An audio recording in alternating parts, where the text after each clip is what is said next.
All right. Well, there is a new article in Variety magazine, which, as I understand it, is like the trade paper or the magazine of choice for the entertainment industry.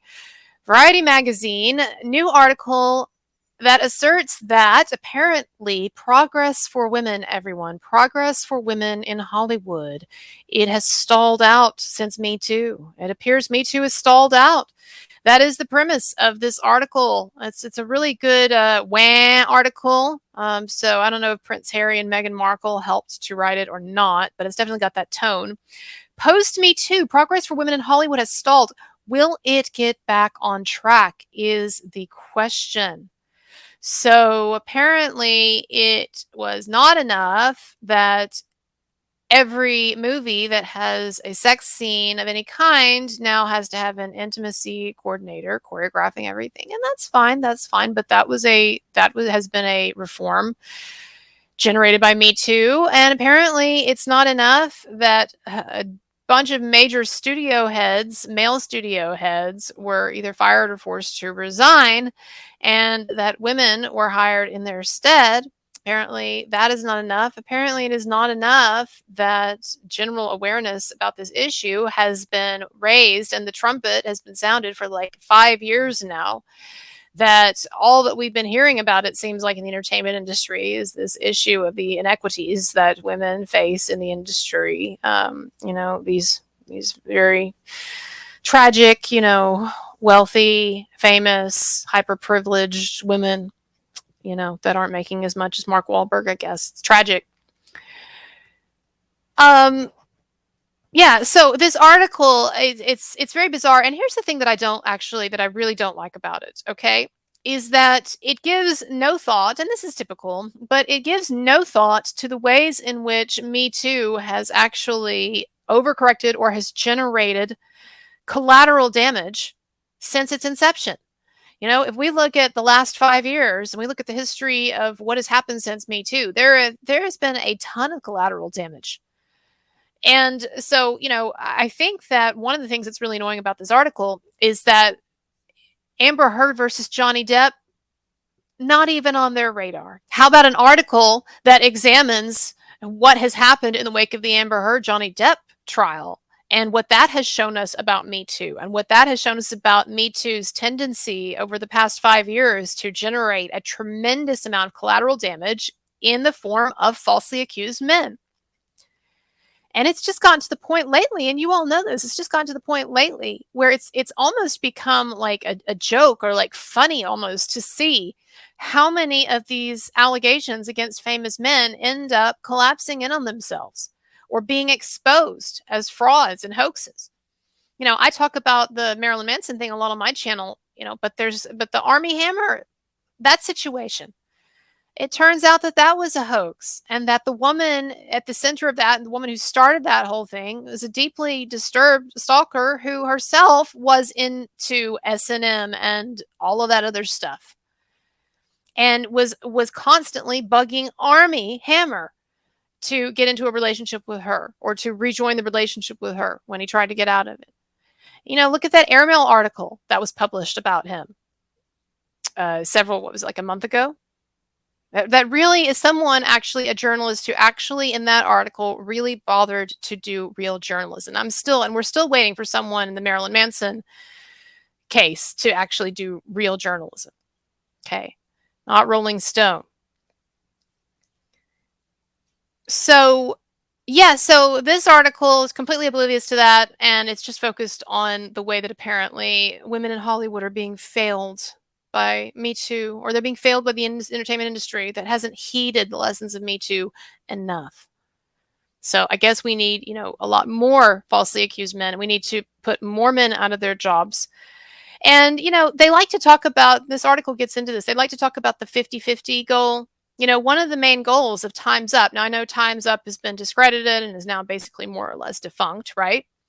And by the way, it's interesting that what ended up discrediting Time's Up, I know there was all of the financial shenanigans that they were apparently involved in, and the fact that very little of the money that anyone gave Time's Up actually went toward philanthropic goals. This is how it is with so many charities too, particularly like with Black Lives Matter. I don't want to go down that rabbit hole, but like that turned out to be a scam. But it's interesting that what ended up doing Time's Up in, aside from the financial shadiness, was the fact that it turns out that some of their leaders had been giving advice sort of beneath the board to men who were accused of Me Too type infractions. So, you had Andrew Cuomo, for instance, who apparently was being officially advised by Roberta Kaplan as to how to discredit his accusers.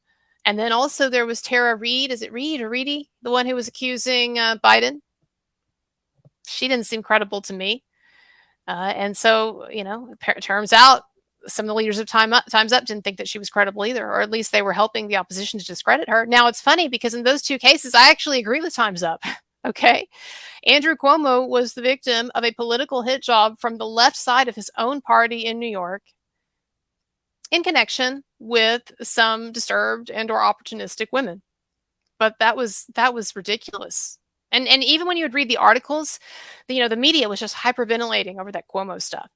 And each article was more ridiculous than the last. And I remember reading one of the hit pieces against him, and it was completely hyperventilating over the fact that he traveled at one point. He traveled in a jet that was kind of small, and his knee sort of brushed up against the knee of another woman while they were sitting there. Or they may not have even brushed. It may have just been that the legs were in proximity without touching. And this was noted as something that was quite disturbing in this article and quite revelatory of a certain kind of a sexual predation on his part. I mean, how dare he travel in a jet that is so small that your legs might momentarily sort of touch and maybe give off like static electricity, which, as we all know, is like highly arousing, right?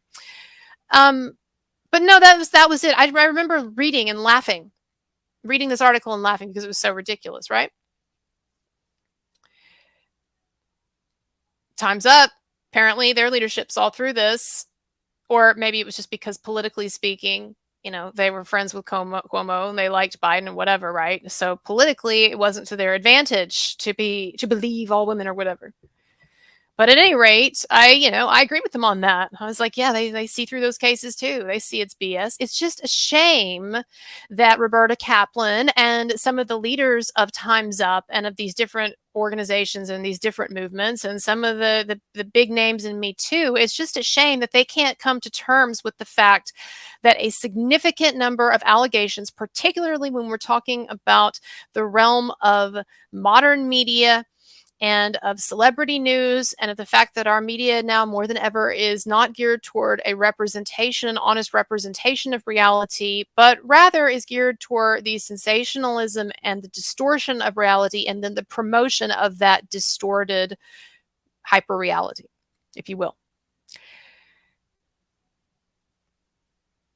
It would be nice if the leaders of Me Too, or if those who were so invested in gender issues so as to form Time's Up, it would be nice if those people would also show interest in the significant number of men who have been falsely accused, who have been summarily canceled without any kind of due process, and who've seen their lives and their reputations ruined. It would be nice if someone cared about that. And so, you can write your retrospective articles, Variety, about where have we come since Me Too? How far? We haven't come far enough. Are we stalled out? What are the prospects for women in Hollywood? Well, I don't know. Aren't women in Hollywood running a hell of a lot of studios now? It was like there was this part of the article where it complains that the female cinematographer for Elvis, did not win an Academy Award. And like they literally devoted space to that. Like that was an indication in this article that I'm complaining about. They literally devoted a pretty significant amount of space to that. That was like indicative of how, even though women have made these advancements, like there's still that wall there. We just can't get a woman across the finish line for best cinematographer. Well, who did win Best Cinematographer? Well, you said it there in the article. It was the guy who did the cinematography for All Quiet on the Western Front. Okay. Now, I just have to be honest with you and tell you that when I compare the cinematography for Elvis to the cinematography for All Quiet on the Western Front, All Quiet on the Western Front wins. It's very obvious that it's better. Not that Elvis is not great. Okay. Not that was a great movie. It was a pretty good movie. Actually, I wanted better, to be honest with you. And no offense to Austin Butler, but it's not what I wanted. But okay, whatever. But it was deep. But the cinematography, yeah, was good in that movie. Cinematography in All Quiet on the Western Front was just it was great. It was astounding. It was the best. So to act like, oh, because, this woman didn't win for being a woman, that's somehow unfair. No, I just want whoever produces the most brilliant or interesting or revelatory or transcendent artistic products in Hollywood, in the entertainment industry, I want those people to be recognized. Now, unfortunately, there are a lot of people who don't agree with me as to what constitutes great art.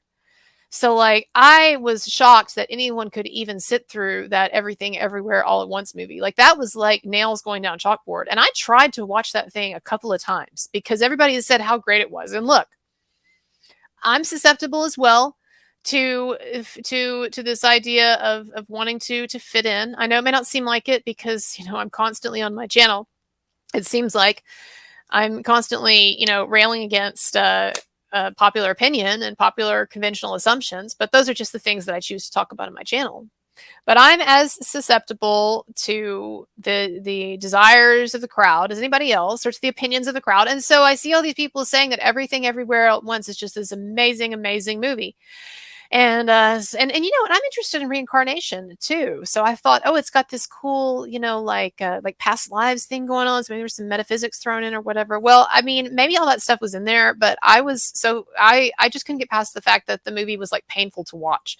Like I was almost physically in pain because I found the characters so annoying, and the general tone of it was like annoying. It was like nails going down a chalkboard. I don't know how else to say it. So, to those of you who enjoyed it, kudos to you. I wish that I could get there and be there with you in that experience, and I wasn't just completely like confused and befuddled as to why anyone would want to recognize that movie as being the best of anything. I guess the acting was okay. I don't know. It was kind of annoying too. Part of me just wonders if that movie won because Jamie Lee Curtis let herself go in it. I mean, I know that sounds kind of crazy, but like, well, and also I wonder if it's because Hollywood now, just like with Me Too, Hollywood feels like it has to now bend over backward to recognize films by minority groups. I don't know. I don't know. It's also possible that maybe I'm just a dumb shit and wasn't able to, I don't have the artistic aptitude to appreciate that work of genius. But let me just say, I did get tired of seeing story after story after story about how brave Jamie Lee Curtis was because she would look like shit in that movie and let herself look, kind of gross like she let herself look, or like they had her looking or whatever. And then I see these articles about how brave it was that she would let her belly fat hang over. I don't know, dude. I guess I'm just the wrong audience for that bullshit. I don't know what to tell you. Like that just doesn't do, those kinds of stories don't do anything for me. I'm just kind of like, what? So you're telling me that I have to look at a nasty looking woman for 2 hours? Is that what you're telling me? But she wasn't in the movie for that long. So anyway, but like, I kind of felt like, I don't know. I cannot see how anyone thought that was the best movie of the year. And look, the Academy Awards, they have a fucking awful track record of recognizing shitty movies or movies that are certainly not the best movies of the year. Like, I don't think Apocalypse Now, this movie that I pay homage to here, I don't think that Apocalypse Now, which is like the best movie ever made, and that's just like fact from God, I don't think that it won the Oscar that year for Best Picture. I think it was Kramer versus Kramer. What the? Who thinks that's the best movie? I watched Kramer versus Kramer because, look, I love Apocalypse Now. And I thought, well, this is the movie that beat Apocalypse Now at the Oscars, this Kramer versus Kramer shit. And so I will watch this because it's got to be amazing if it beat my favorite movie out for an Oscar. So I watched that, and I'm like, what? I guess what was happening is that this movie, apparently, it came along in the late 70s, or maybe it was like 1980, but it came along when America was starting to reckon with the fact that there were adverse consequences to widespread divorce. So anyway, it was okay, but it was not any Apocalypse Now. So my point is just to say that I understand that the Academy Awards, they do screw things up. And, again, maybe the problem is with me, but I sure hated that movie, Everything Everywhere All at Once. So anyway, I just think it's interesting, that we're getting these sort of these retrospective appraisals now of the impact that Me Too has had. And yet, predictably, what we seem to be missing in these retrospectives is any semblance of a real grappling with this question of how many men have been canceled, lost their jobs, or in other very real, tangible ways suffered due to being falsely accused as an outgrowth of Me Too. Every movement, no matter how wonderful or how idealistic, every movement generates considerable collateral damage, right? There's no such thing as a war. Just even take World War II. Everybody thinks about World War II as being the ultimate honorable war. We were fighting Hitler, so obviously we were the good guys, right? Well, true, but we committed a hell of a lot of atrocities in World War II. You just look up the firebombing of Japan. The famous General Curtis LeMay said that if we don't win this thing, we're all going to be strung up for war crimes. We were doing some really bad stuff to a lot of civilians, and we saw that as just the price that had to be paid. And maybe it was. I don't know. That's for a different video. We'll look at the ethics of war sometimes. I'm really into history. Actually, I used to teach a lot of history-oriented classes in college, and I just haven't had really the desire to do it here on YouTube. But maybe I'll try to start doing that. They're not going to get a lot of views. The history stuff doesn't get views. The philosophy stuff doesn't get views. People want celebrity, celebrity, celebrity, or at least that's what the algorithm wants to feed you. So, but anyway, we were doing a lot of war crimes, and bad stuff in World War II, even though we were on the side of righteousness, and even though I'm certainly glad that we won, and even though the other side was doing way worse. But I'm just saying that you have to be a dumb shit to not see that Me Too has generated a considerable amount of collateral damage, and that this idea that false accusations are rare, that I keep seeing repeated over and over and over, it's just not backed by rigorous, accurate studies, okay? There haven't been good studies done on this, and the ones that have been done, they have vast ranges in results, For all we know, 50% of accusations could be false. And I don't even think that's a crazy idea anymore, especially when we're talking about accusations that are brought up in these high media attention situations, right? Where people are incentivized in various ways. And I've talked about this before, to come forward with stories for attention or for money or for acclaim, or to try to get their name in the press again so they can jumpstart a career, or because of malice, or because they're just screwed up. There are a lot of screwed up people in the world that I've seen since I've been doing this. I have encountered a lot of people that are just kind of seemingly functional people, but beneath the surface are batshit crazy. And I do think that there is more than a little of that going on here. And I just want to say, it would be nice to see, while we're doing these retrospectives on the impact of Me Too and how far we have or we haven't come, I would like to see some serious grappling on the part of some of these women who started these Me Too organizations.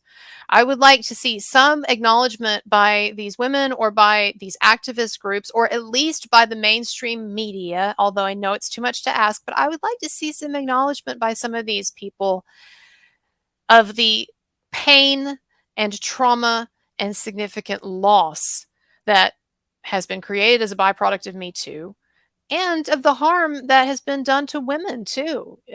Maybe Me Too did a lot of great things for women, got Harvey Weinstein out of there, put people on notice that that kind of behavior is no longer acceptable. If women are more comfortable now in Hollywood doing sex scenes because they have an intimacy coordinator on set, okay, great. You and I both know, and everybody knows deep down, I don't care what kind of public denial they're engaged in. Everybody knows deep down in their heart of hearts that there's a lot of bullshit that's been mixed in with this Me Too stuff, and that we're not even seeing it all now. We're still just trying to sort of wrap our minds around it. And it would be nice if some of the women who kicked off this whole show, like Rose McGowan, for instance, it would be nice if perhaps they could pick up the mantle of this problem and they could try to put some attention or shed some light on that and maybe take that up as a cause as well. Haven't heard, from Rose McGowan. We haven't. I mean, all of us in the public, I don't think anyone has really heard from her since she did that interview in December where she talked about how Marilyn Manson did not hurt her and that she was bullied severely by Evan Rachel Wood supporters to denounce him. She, maybe she doesn't want to talk about that particular case anymore or whatever. I don't know. But I think there's a lot of good that Rose McGowan, for instance, could do by speaking up about all of the men whose lives have been destroyed, obliterated by false accusations. Rose knows all these characters. She knows all this stuff, and she knows that these movements have a lot of crazy, manipulative, self-serving, ethically questionable people mixed in.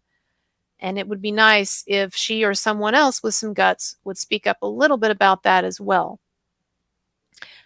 Yes, I'm interested in knowing how things have progressed for women since Me Too. I'm also interested in knowing in the year since we had the Johnny Depp Amber Heard trial, in this past year since that whole charade occurred, that jaw-dropping charade, where we saw what that woman was up to and the extensive hoax that she perpetrated over years. I'm interested to know, in the wake of something like the recent story about the actor on Creed. What was his name? I'm looking it up. Jonathan Majors, who apparently has all of this video showing that he was set up, and then the woman who accused him actually recanted. I mean, we have all of these even daily in the news. They're just not emphasized. But we do have these stories, but people are not paying attention to them. The media is not paying attention to them. The activists are not paying attention to it. It's like one small corner of the internet, me and some others yelling about this stuff. So it would be nice if some bigger names and some people with more clout in these areas would actually speak up. Everybody, as always, I invite you to check out my work. I'm going to be covering a lot of different topics, going to try to expand beyond just the Marilyn Manson stuff, but we'll continue to report on that as well. I have some interesting interviews coming up in that case that you're going to like very, very soon, like the next day or two. And then covering a bunch of other stuff. And so, as always, I appreciate your support. I rely on your support. You can see my PayPal, Patreon links are below. And as always, I like to remind you that PayPal takes less of your money than YouTube does in donations. All right, everybody. Bye.